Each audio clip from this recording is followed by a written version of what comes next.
من الإخبارية السورية مشاهدينا نحييكم وإليكم هذا التوضيح. أهلا بكم. عباقرة الإعلام ومهرجو الصحافة يركزون جهودهم هذه الأيام للتحريض على سوريا، وما جرى معنا في الإخبارية في اليومين الماضيين يكشف جوهر ما يجري ويدور في كثير من العقول والمحطات. وإليكم القصة.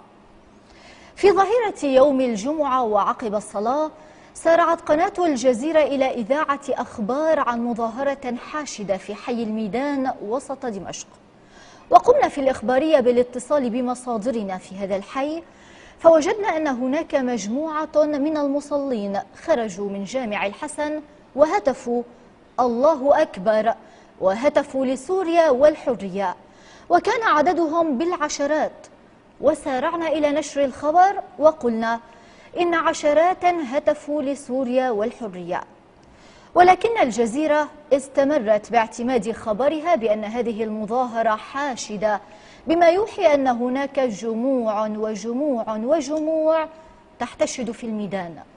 وأثناء ذلك هطلت في الحي أمطار غزيرة فتفرقت المظاهرة، وكعادة أهل الشام عند هطول الأمطار يحمدون الله الذي يبعث بالخير من السماء، ولكن الجزيرة تجاهلت الأمطار وظلت على خبرها حول المظاهرة الحاشدة في حي الميدان. طبعا استمرت الجزيرة ببث صور تقول إنها عن مظاهرة في الميدان. عندها وللتفاعل الإخباري الإيجابي ولكشف الحقيقة وضعنا على الشاشة خبرا عما يجري لحظتها في الميدان.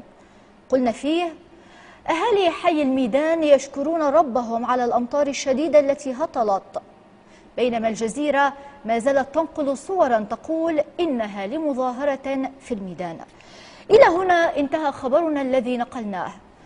طبعا الجزيرة لم تعقب، لكن صحفيا سوريا يستغرب جريمة أهالي الميدان بحمد ربهم على المطر، وتتفتق ظرافته فيسخر من الإخبارية لأنها قالت إن الأمطار هطلت عندما هطلت. فعلا بعض الصحفيين يجب أن نحوطهم بآيات الله كي لا تصيبهم العين، ويبدو أن المهنية التي يريدها عباقرة الصحافة المحرضة اليوم تفرض علينا أن ننكر هطول المطر وأن نستمر بالقول مع الجزيرة إن المظاهرة حاشدة، وإن لا مطر ولا من يحمدون ربهم ولا من تفرقوا ولا متظاهرين، ونخسر ظرافتهم وعبقريتهم الصحفية. بالفعل اللي استحوا ماتوا، لكن المطر نزلت، بدكم نقول ما نزلت؟ ولك المظاهرات بالعشرات وتفرقت من المطر، ولك أهلنا وأهل الميدان بيشكروا ربهم كل ما نزل المطر. فعلا ما عادوا استحوا، وكما استشهد أحد المتابعين فإن هؤلاء هم صم بكم عمي فهم لا يفقهون. قولوا يا لطيف. إلى هنا ينتهي هذا التوضيح، إلى اللقاء.